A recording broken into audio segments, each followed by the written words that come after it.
لله الذي رفع السماء بقدرته ودحى الأرض بمشيئته واستوى على العرش بقوته ليس له عديل ولا بديل ولا شارك ولا مشارك ونشهد أن لا إله إلا الله وحده لا شريك له ونشهد أن سيدنا وسندنا ومولانا ومولانا محمدا عبده ورسوله صلى الله عليه وعلى آله وأصحابه وأتباعه.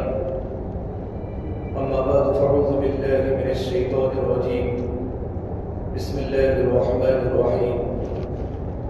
اقرأ باسم ربك الذي خلق خلق الإنسان من علق اقرأ وربك الأكرم الذي علم بالقلم علم الإنسان ما لم يعلم.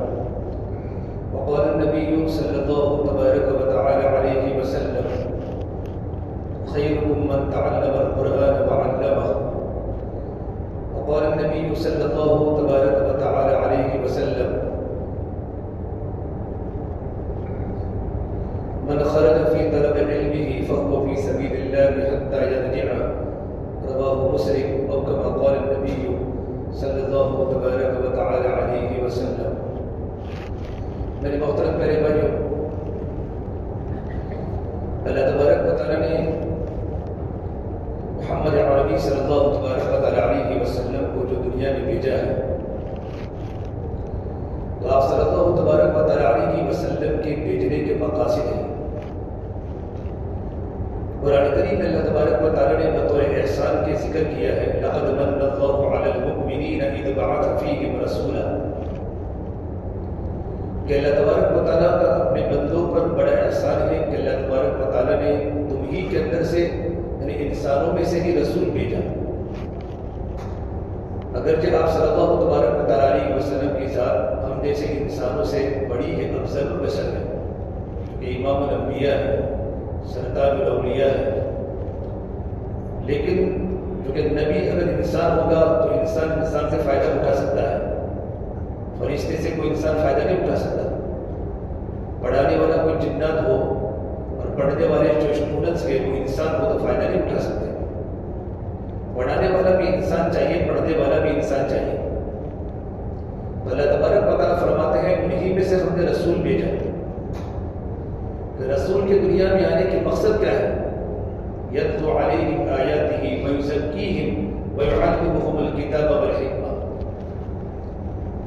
رسول اللہ صلی اللہ تبارک و تعالیٰ علیہ وسلم دنیا میں آنے کے 3 مقاصد ہیں. پہلا جو مقصد ہے یتلو علیہم آیاتہ، کہ اپنے امت کے سامنے قرآن کریم کی آیاتوں کی تلاوت کرتے ہیں، قرآن کریم کو سکھاتے ہیں، قرآن کی تعلیم دیتے ہیں. آپ صلی اللہ تبارک و تعالیٰ علیہ وسلم پر پورا قرآن جو نازل ہوا، جبرائیل امین 23 سال کے عرصے میں 24,000 مرتبہ قرآن کریم کی وحی کو لے کر حضور کے پاس آئے. قرآن کریم کی وحی کا بڑا بوجھ ہوتا ہے. زید بن ثابت فرماتے رضی اللہ تعالیٰ عنہ کی ایک مرتبہ جب یہ آیت نازل ہوئی لا یستوی القاعدون من المؤمنین غیر اولی الضرر والمجاہدین فی سبیل اللہ، کہ اللہ کے راستے میں جہاد کرنے والے اور گھر پر بیٹھنے والے دونوں برابر نہیں ہو سکتے. یہ لفظ صرف اتنی آیت نازل ہوئی تھی لا یستوی القاعدون من المؤمنین والمجاہدون فی سبیل اللہ، کہ اللہ کے راستے میں نکلنے والے اور گھر پر بیٹھنے والے دونوں برابر نہیں ہو سکتے. فضل اللہ المجاہدین علی القاعدین درجہ، اللہ تبارک و تعالیٰ نے اللہ کے راستے میں جہاد کرنے والوں کی فضیلت دی ہے گھر پر بیٹھنے والوں پر. ایک مدینہ منورہ کے اندھے صحابی نابن حضرت عبداللہ ابن مکتوم جب مسجد نبوی کے بابی مؤذن بنے وہ آئے یا رسول اللہ میں تو اندھا ہوں، میرے پاس تو عذر ہے. اور قرآن کریم یوں کہتا ہے کہ گھر پر بیٹھنے والے جانے والے دونوں برابر نہیں ہو سکتے.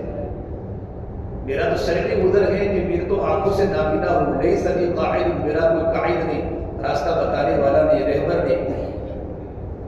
اللہ تبارک و تعالیٰ کوئی بندہ کتنا پسند ہوا کہ اللہ تعالیٰ نے اتنا ٹکڑا پھر دوبارہ اللہ نے آیت میں فٹ کیا ایک بندے کے اندر کی بات کی بنیاد پر. ان کا مقام اللہ کی بارگاہ میں کتنا اونچا تھا. پھر اللہ نے کہا لا يستوي القاعدون من المؤمنین غیر اولی الضرر، بغیر عذر کے نہ جانے والے اور بیٹھنے والے دونوں برابر جب اتنا جو ٹکڑا جو آسمان سے نازل ہوا عبداللہ ابن مکتوم کی رعایت کے بارے میں، تو زید بن ثابت فرماتے ہیں اس وقت اچانک آپ صلی اللہ تبارک و تعالیٰ علیہ وسلم کی رات مبارک میری ران پر آ گئے اس پر، اور اتنا خطرناک وحی اتری، وحی مجھے اتنا درد ہونے لگا رات میں کہ کہیں میری رات پھٹ نہ جائے، اتنا وحی کا بوجھ تھا۔ مدرسے میں بچے پڑھتے ہیں تو ایسے تھوڑے پڑھتے ہیں، علم میں تو مجاہدہ ہے، مجاہدے کے بغیر علم و تعلیم حاصل نہیں ہو سکتی۔ اللہ کے نبی صلی اللہ تبارک و تعالیٰ علیہ وسلم پر ایک قرآن کریم نازل ہوا 23 سال کے عرصے میں۔ جب جبرائیل امین قرآن کریم کی وحی کو لے کر اترتے تھے، قرآن کریم کی وحی کو لے کر، تو آپ صلی اللہ تبارک و تعالیٰ علیہ وسلم ساتھ میں پڑھتے تھے تاکہ کوئی آیت کا لفظ چھوٹ نہ جائے، کیونکہ قرآن کریم کی حفاظت ہے۔ جبرائیل جیسے قرآن پڑھتے رہے، حضور فوراً ان کے ساتھ پڑھتے تھے، جلدی جلدی نہیں، تاکہ کوئی آیت کا لفظ چھوٹ نہ جائے۔ تو اللہ نے کہا لا تحرک لسانک لتعجل به ان علینا جمعه وقرآنه فإذا قرأناه فاتبع قرآنه ثم ان علینا بیانه۔ اے محمد صلی اللہ تبارک و تعالیٰ علیہ وسلم، آپ بالکل اپنی زبان کو حرکت نہ کریے، دل میں قرآن کریم کو مکمل بٹھانا یہ ہماری ذمہ داری ہے۔ جبرائیل امین جیسا قرآن کریم پڑھتے تھے ویسا حضور پڑھتے تھے۔ بخاری شریف کی شرح تسترانی رحمۃ اللہ علیہ فرماتے ہیں کہ میرے آقا صلی اللہ تبارک و تعالیٰ علیہ وسلم پر جو قرآن کریم نازل ہوا، اللہ نے جیسا قرآن کریم جن لہجوں کے ساتھ، میری تھوڑی بات آ جائے علم پر ہے، اس لیے تھوڑا آپ کو اپنا دماغ تھوڑا اونچا کر کے سننی پڑے گی، علماء کے لائن کی ہے، طلباء کے لائن کی ہے خاص بات۔ آپ صلی اللہ تبارک و تعالیٰ علیہ وسلم میں جب قرآن کریم جب اترتا تھا تو میرے آقا ان کے ساتھ پڑھتے تھے۔ اللہ فرمانا چاہتے ہیں کہ جیسا قرآن کریم میرے جن لہجوں کے ساتھ، جن تجوید کی رعایت کے ساتھ، الفاظ کی صحت کے ساتھ جیسا میرا قرآن آسمان سے اتارا ہے ویسا قرآن نبی جی آپ پڑھو، تو اس میں کیا اعتراض یہ ہوتا ہے؟ تو پھر آپ صلی اللہ تبارک و تعالیٰ علیہ وسلم کا درجہ تو شاگرد کا ہو گیا، جبرائیل استاد ہو گئے۔ تو علامہ کرمانی رحمۃ اللہ علیہ وہ فرماتے ہیں کہ یہاں شاگرد کی بات نہیں ہے، بلکہ اللہ تبارک و تعالیٰ فرمانا چاہتے ہیں جس طرح محمد عربی صلی اللہ تبارک و تعالیٰ علیہ وسلم پر جو قرآن کریم نازل ہوا ہے، جیسا قرآن کریم جن تلفظ کی صحت کے ساتھ، جن لہجوں کے ساتھ قرآن کریم نازل ہوا ہے، ایسا قرآن کریم نبی کو بھی پڑھنا ضروری ہے، تو امت کو پڑھنا کتنا ضروری ہوگا یہ بتلانا چاہتے ہیں۔ ہم جو قرآن کریم پڑھتے ہیں حدیث پاک میں ہے رب قارئ القرآن رب قارئ والقرآن یلعنہ، بہت سے لوگ قرآن کریم پڑھتے ہیں لیکن قرآن کریم ان پر لعنت کرتا ہے۔ ماہ مبارک مہینہ آ رہا ہے، رمضان کا مبارک مہینہ، اور رمضان کا مبارک مہینہ قرآن کریم کی تلاوت کا مہینہ ہے۔ جو اللہ نے پورا قرآن جو نازل کیا وہ شب قدر کی رات میں کیا، اور شب قدر کی رات رمضان میں ہے۔ شہر رمضان الذي انزل فيه القرآن هدى للناس وبينات من الهدى والفرقان انا انزلناه في ليلة القدر۔ اللہ نے پورا قرآن بیت العزہ پر یعنی پہلے آسمان پر شب قدر کی رات میں اتارا، اور شب قدر کی رات میں اللہ نے پورا قرآن اتارا۔ پھر سمائے دنیا سے زمین پر میرے نبی کے دل پر جیسے ضرورت پڑتی گئی، 23 سال کے عرصے میں قرآن کریم اترتا گیا۔ تو قرآن کریم کے لیے سیکھنے کے لیے ہمارے پاس مکاتب ہیں اور ہمارے پاس مدارس ہیں۔ قرآن کریم کی جو سب سے پہلی جو وحی ہے وہ اقرا ہے، اقرا بسم ربک الذی خلق۔ جو حضرات مکہ المکرمہ گئے ہوں گے اور غار حرا پر پہنچے ہوں گے، آپ صلی اللہ تبارک و تعالیٰ علیہ وسلم صفا اور مروہ، ایک مروہ پہاڑی کے بالکل سامنے حضور کا مکان تھا۔ اب وہاں سے پہاڑیوں کو کراس کرتے کرتے کرتے پیدل حرا پہنچتے تھے۔ غار حرا پر جا کر آپ روزانہ اللہ کی عبادت نبوت کے پہلے کرتے تھے۔ پھر اب اللہ کے نبی صلی اللہ تبارک و تعالیٰ علیہ وسلم پر سب سے پہلے قرآن کریم کی جو وحی نازل ہوئی، جبرائیل اپنی اصلی شکل میں آئے تھے کہ اقرا بسم ربک الذی خلق، نبی اپنے رب کے نام سے پڑھو جس نے آپ کو پیدا کیا ہے۔ میرے نبی پڑھے ہوئے نہیں تھے، جبرائیل نے جب میرے نبی کو دبایا پڑھیے تو آپ نے کہا نبی قاری، میں پڑھا ہوا نہیں، میں تو امی ہوں، ان پڑھ ہوں، میں پڑھا ہوا نہیں ہوں۔ جبرائیل نے پھر حضور کو دبایا۔ ایسے علم حاصل نہیں ہوتا، استاد کی بڑی محنت لگتی ہے، طالب علم کی توجہ ہوتی ہے، تب جا کر دلوں میں قرآن اترتا ہے، قرآن کی تعلیم اترتی ہے۔ اللہ کے نبی کو 3 مرتبہ دبایا اور اور میرے آقا صلی اللہ تبارک و تعالیٰ علیہ وسلم کی زبان پر پھر آیت جاری ہوئی، اقرا بسم ربک الذی خلق خلق الانسان من علق۔ قرآن کریم میں سب سے پہلے اللہ نے اقرا والی آیت کو نازل فرمائی، حالانکہ سب سے پہلا پیغام تو توحید کا ہے، لا الہ الا اللہ، یہ سب سے بڑا پیغام تو توحید کا ہے کہ صرف دنیا میں ایک اللہ کی عبادت کی جائے گی، اللہ کے سوا کسی کی عبادت نہیں کی جائے گی۔ تو قرآن اقرا کیوں کہا؟ توحید کا لفظ استعمال کرنا چاہے تو اللہ کو پہلی وحی میں۔ نمبر 2، رسالت، محمد رسول اللہ کے بغیر تو کلمہ مکمل نہیں ہوتا، تو رسالت پر اللہ کو سب سے پہلی وحی نازل کرنی تھی۔ نمبر 3، یا تو قیامت کا دین، آخرت کے دین پر ایمان لانا ہر مسلمان کا فریضہ ہے، اس پر یہ آیت نازل کرنی تھی۔ اللہ نے اقرا، اللہ نے نازل فرما کر پوری امت کو بتلایا ہے، اپنے بندوں کو، کہ اللہ تعالیٰ اپنے بندوں کو پڑھنا دیکھنا چاہتے ہیں کہ میرے بندے ہمیشہ قرآن پڑھتے رہیں، میرے بندے ہمیشہ قرآن کریم کی تلاوت کرتے رہیں۔ آپ صلی اللہ تبارک و تعالیٰ علیہ وسلم ابھی مکہ المکرمہ میں تھے، اور اللہ کے نبی کی ہجرت کے پہلے کچھ صحابہ کرام نے ہجرت کر دی تھی۔ سب سے پہلے سال لگانے والے مصعب بن عمیر میرے آقا صلی اللہ تبارک و تعالیٰ علیہ وسلم کے 1 سال پہلے مدینہ منورہ پہنچے۔ آپ کے مدینہ منورہ ہجرت کرنے سے پہلے مدینہ منورہ میں 3 کلاسیں چالو، 3 درسگاہیں چالو ہو گئی تھی، درجے حفظ کی، قرآن کریم کی۔ ایک بالکل شمال میں تھی جن کے استاد حضرت مصعب بن عمیر رضی اللہ تعالیٰ تھے، اور ایک جنوب میں تھی جن کے استاد سالم مولا ابو حذیفہ تھے، بیچ میں سینٹر میں تھی جن کے استاد عمر العجلانی تھے۔ یہ تینوں کی تینوں صحابہ کرام ہیں۔ جب میرے آقا صلی اللہ تبارک و تعالیٰ علیہ وسلم جب مدینہ منورہ میں جب تشریف لائے تو مدینہ کے ہر گھر میں قرآن کریم کے پڑھنے کی آواز آ رہی تھی، قرآن کریم کی تلاوت کی آواز گونج رہی تھی۔ وہ چھوٹے چھوٹے بچے ایسا قرآن پڑھتے تھے کہ انسان تصور نہیں کر سکتا کہ جب بیٹا پڑھتا تھا تو بیٹے کا قرآن سن کر باپ بے ہوش ہو جاتا تھا، باپ قرآن پڑھتا تھا تو باپ کے قرآن کو سن کر بیٹا بے ہوش ہوتا تھا، اور جب شوہر تہجد میں قرآن کی تلاوت نماز میں کرتا تھا تو اپنے شوہر کے قرآن کی تلاوت کو سن کر ان کی بیوی بے ہوش ہو جاتی تھی۔ اتنے خوبصورت لہجوں میں قرآن کریم کی تلاوت مدینہ منورہ کے ہر گلی میں ہوتی تھی۔ حضرت عمر فاروق کے زمانے میں حضرت عمر نے مستقل مکاتب کا انتظام کیا، اور سب سے پہلے مکتب پڑھانے والے استاد حضرت عامر بن عبداللہ الخزائی کو تنخواہ پر مقرر کیا کہ آپ کو ماہانہ اتنے درہم آپ کو دیے جائیں گے، مدینہ منورہ کے بچوں کو آپ کو پڑھانا ہے۔ اور سب سے پہلے مدینہ منورہ میں مستقل منظم طور پر مسجد نبوی صلی اللہ علیہ وسلم نے 3 مکتب چالو کیے اور تینوں استادوں کی تنخواہ مقرر فرمائی۔ پھر بڑے بڑے صحابہ وہاں سے پیدا ہوئے۔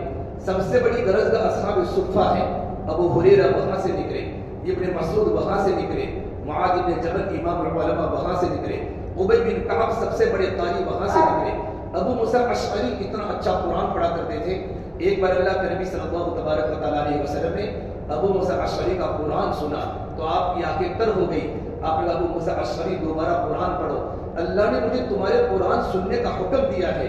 ابو موسیٰ اشعری نے فرمایا، یا رسول اللہ، اگر مجھے پتا ہوتا کہ آپ میرے قرآن کو سن رہے تو میں اس سے بہت اچھا پڑھتا۔ علماء نے اس سے ایک مسئلہ مستنبط کیا ہے کہ اگر کسی کو بتانے کے لیے قرآن پڑھا تو قرآن ریا میں داخل نہیں ہوگا۔ اگر کوئی اللہ کا نیک بندہ ہو، کوئی بزرگ بندہ ہو، ابو موسیٰ اشعری نے فرمایا، حضور اگر مجھے معلوم پڑتا کہ آپ میرا قرآن سنتے ہیں تو میں اور اچھا پڑھتا۔ عمر فاروق رضی اللہ تعالیٰ کے زمانے میں ابو موسیٰ اشعری کو فرماتے کہ ابو موسیٰ، خلافت کے کام سنبھالتے دلوں پر اندھیرے آ جاتے ہیں، ذکرنا ربنا یا موسیٰ، ابو موسیٰ قرآن کریم پڑھیے اچھا، اور قرآن کریم کو پڑھا کر ہمیں اپنے رب کی یاد تازہ دلائیں۔ ابھی ہمارے قاری صدیق صاحب دامت برکاتہ ہمارے استاد فلاح ہدایت ترکیسر نے آل انڈیا کے سب سے بڑے قاری و مقری ہیں، کیا قرآن پڑھتے ہیں۔ الحمدللہ ان کے شاگرد اور ان کے اسٹوڈنٹ ہندوستان ہی میں نہیں، افریقہ میں، امریکہ میں، کینیڈا میں، پاناما میں، دنیا کے مختلف ملکوں میں ہمارے گجراتی اسٹوڈنٹس، افریقی اسٹوڈنٹس وہاں جا کر علم کو حاصل کرنے کے بعد وہاں جا کر بچوں کو قرآن پڑھاتے ہیں۔ یہ فرماتے میں 2 سال پہلے میں کینیڈا گیا، کینیڈا میں کیا بولتے ہیں کمپٹیشن، مسابقہ کا کمپٹیشن تھا درجے حفظ کے بچوں کا، چھوٹے چھوٹے بچے 7 سال کے 8 سال کے بچے تھے، 9 سال کے 12 سال کے بچے تھے، اور اکثر بچے گجراتی سرتی اور بلوچی تھے۔ جب ان کا کمپٹیشن ہوا تو ایک بچہ 9 سال میں پورا قرآن مکمل کیا، 9 سال کا بچہ پورے قرآن کریم کا حفظ کیا۔ جب وہ بچہ کمپٹیشن میں آیا تو اس کا نمبر نہیں آیا چونکہ اچھا تھا قرآن پڑھنے والے. یہ ہماری جو گجراتی یہ ملکوں میں جانے کے بعد بزنس بعد میں کیا ہے. سب سے پہلے انہوں نے مدارس قائم کیے ہیں. ابھی ڈاکٹر خرانی صاحب کہتے تھے میں امریکہ جماعت میں اللہ کے راستے میں تھا, جس مسجد میں ہماری جماعتی 3 سب صبح میں تہجد کے وقت دیکھی کہ پہلی پوری سب مفتیان کرام کی تھی, دوسری سب علماء کرام کی تھی. وہ ترتیب سے وہ لوگ نماز پڑھتے ہیں اسٹیٹ بائی اسٹیٹ, جیسا آدمی کا مقام ہوتا ہے ویسے صفوں کی ترتیب ہوتی ہے. اور تہجد کے وقت دیکھا کہ مسلمانوں کے بچے گلیوں سے نکل کر قرآن کریم کو علم کو حاصل کر رہے ہیں. درجے حفظ کی کلاسیں امریکہ جیسے شہر میں اور ملک میں صبح 4 بجے کلاسیں چالو تھی. ان ممالک میں اللہ ہمارے گجراتیوں کو جزائے خیر عطا فرماوے. انہوں نے وہاں جا کر وہ کام کیا. افریقہ میں گیا 2016 میں اللہ کے راستے میں جماعت میں, تو ساؤتھ افریقہ کے شیخ ابراہیم گجرات کے ہیں, انہوں نے اپنے 40 بچوں کو عالم بنایا. ان کے پوتے, ان کے لڑکے, ان کے نواسے, اور پورے افریقہ میں مکاتب کی جھال بچھائی ہے. افریقہ کے جنگلوں میں تالوں کے بچے چھوٹے چھوٹے, نہ ان کے پاس مکان ہے نہ ان کے پاس کھانا ہے. وہ تو بیچارے مکئی کا آٹا ہاتھ میں رکھتے ہیں, کبھی ملتا ہے یوں کر کے کھا لیتے ہیں. اتنی غربت ہے سرزمین افریقہ میں. انہوں نے مکاتب کا نظام قائم کیا.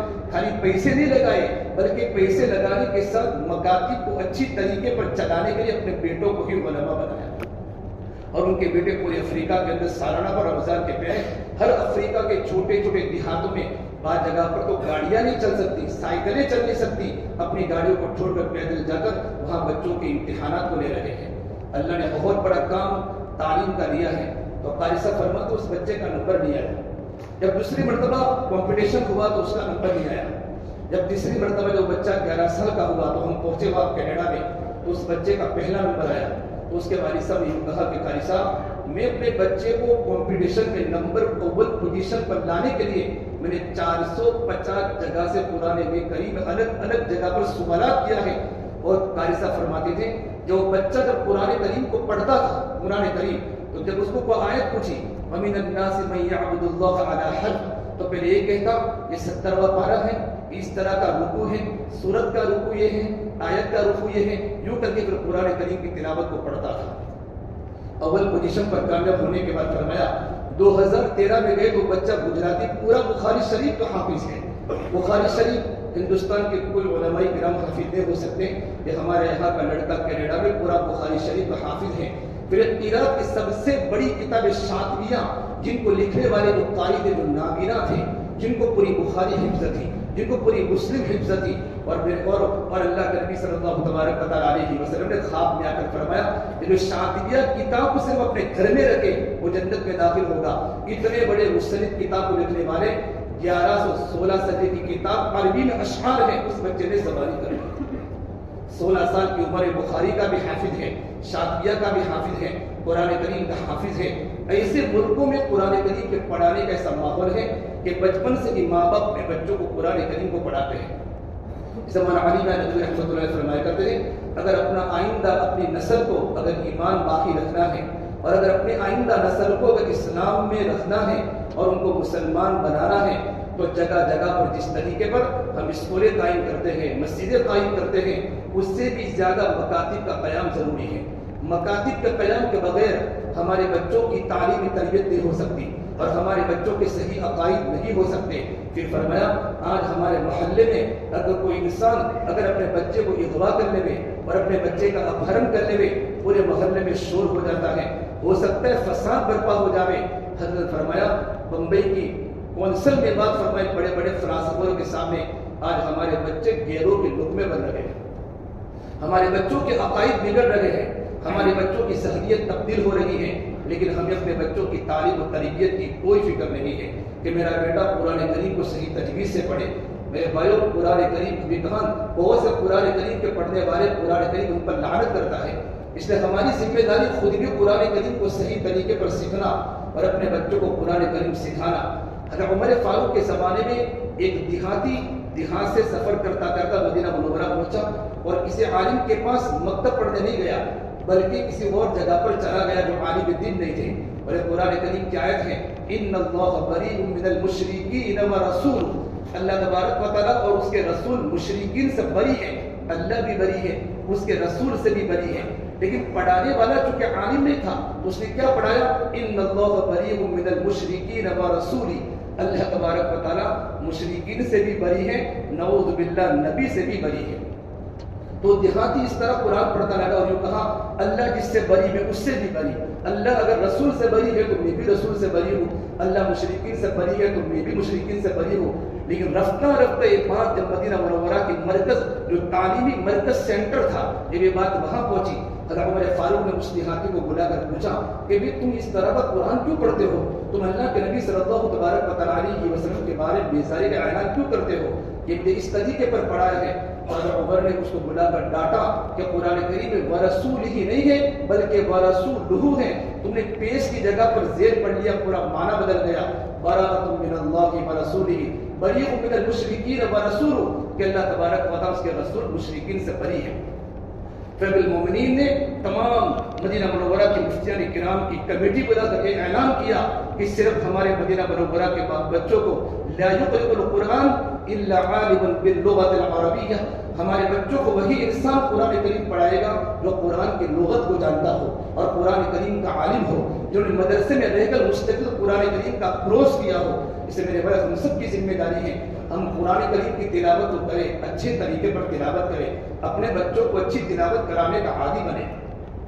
شاہ ولی اللہ محدث دہلوی رحمۃ اللہ علیہ نے ان کے ابا سے کتاب انفاس العارفین العربی میں کتاب ہے، انہوں نے لکھا ہے کہ پنجاب میں ایک جگہ ہے خیرہ نامی گاؤں ہے پنجاب میں، وہاں ایک لڑکا تھا، اس کے ابا کا انتقال ہو چکا تھا، تو اس کی ماں نے سوچا میرا چھوٹا سا بیٹا ہے، گلیوں میں کھیلے گا تو بچہ صحبت کے غلط اثر کی بنیاد پر میرا بیٹا بگڑ جائے گا، تو میں کسی مکتب کی تلاش تھی کہ کوئی اچھا مکتب ہو جہاں بچہ اچھی تعلیم کو حاصل کرے۔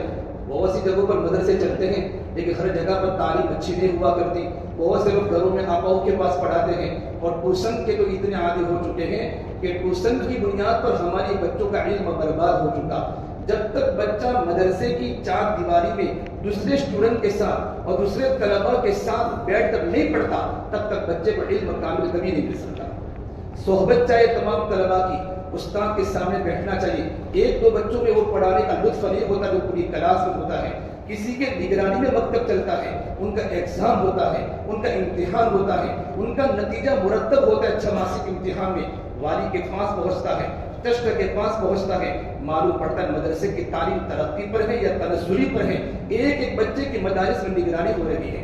تو جب پہنچے تو کسی نے کہا ایک ویرانہ ہے، ویرانے میں ایک مسجد ہے، ایک بوڑھے میاں بچوں کو پڑھاتے ہیں، آپ کے بیٹے کو وہاں لے جاؤ۔ جب ماں اپنے بیٹے کو لے کر وہاں پہنچی، بوڑھے میاں کو کہا کہ بوڑھے میاں میرا چھوٹا سا بیٹا ہے، میں اپنے بیٹے کو سلوک و تصوف کے منازل طے کرانا چاہتا ہوں، میں اس کو ایسا عالم دین بنانا چاہتا ہوں کہ جس کا دل اللہ کی محبت میں سرشار ہو جائے۔ تو اللہ نے فرمایا دیکھو بھائی یہ تو بڑے بزرگوں کا کام ہے، میں تو کچھ بچوں کو پڑھاتا ہوں اور کچھ بچے میرے پاس پڑھتے ہیں۔ چلے بیٹا وہاں رہ گیا، پڑھتے پڑھتے اس بچے نے 4 ماہ اور 7 دن میں قرآن کریم کو حفظ کر لیا، لیکن وہ قرآن کریم کے جو پڑھنے کا لہجہ اور قرآن کریم کے وہ الفاظ کی درستگی اور وہ الفاظ کی صحت، اتنا اچھا قرآن کریم پڑھنا لگا۔ فجر کے بعد کا وقت ہوتا، کبھی استاد قرآن پڑھتے، شاگرد قرآن سنتا، کبھی شاگرد قرآن پڑھتا، استاد قرآن سنتے، یوں کر کے قرآن کریم کا منزل لگتا تھا۔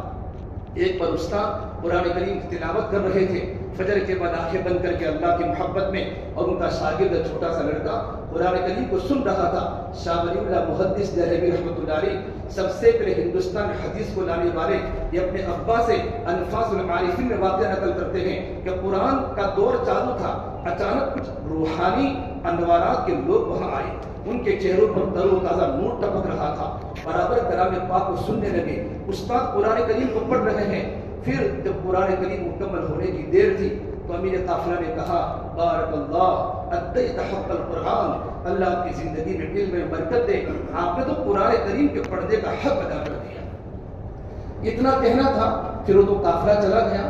استاد کو جب آنکھ کھلی، مطلب وہ تو پورا آنکھ بند کر کے قرآن پڑھتے تھے، جب اپنی آنکھوں کو کھولا تو کہا کچھ نورانی شکلیں کچھ آئی تھی، کوئی آواز آ رہی تھی، کہ حضرت آپ تو قرآن پڑھ رہے تھے، ایسی روحانی جن کی شکلیں اتنی نورانی تھی اور ایسا قرآن کریم سن رہے تھے۔ پھر اخیر میں امیر قافلہ نے بات فرمائی بارک اللہ فیک انت ادیت حق القرآن۔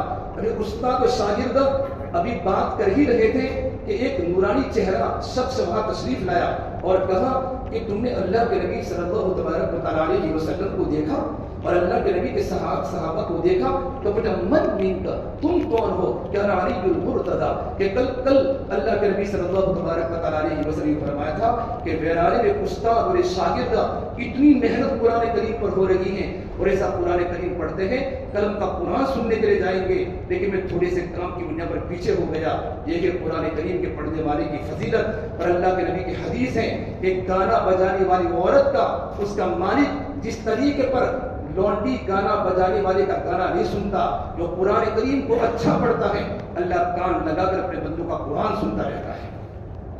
شیخ عبد الباسط قاری عبد الباسط کی کیسٹ آپ نے سنی ہوگی. ہندوستان کے لیے مصر کے بڑے قاری گزرے ہیں. وہ خود فرماتے ہیں میں کمیونسٹ ملکوں میں گیا ہوں اور جب میں نے قرآن کریم کی تلاوت کی ہے قرآن تو عربی لہجے میں اترا ہے لیکن جب مجمع نے قرآن کریم کو سنا تو صرف قرآن کریم کی آیتوں کا نور جب دلوں میں اترتا ہے تو دل کی دنیا کو بدل دیتا ہے. فرمایا 100 لوگوں نے اسلام قبول کر لیا.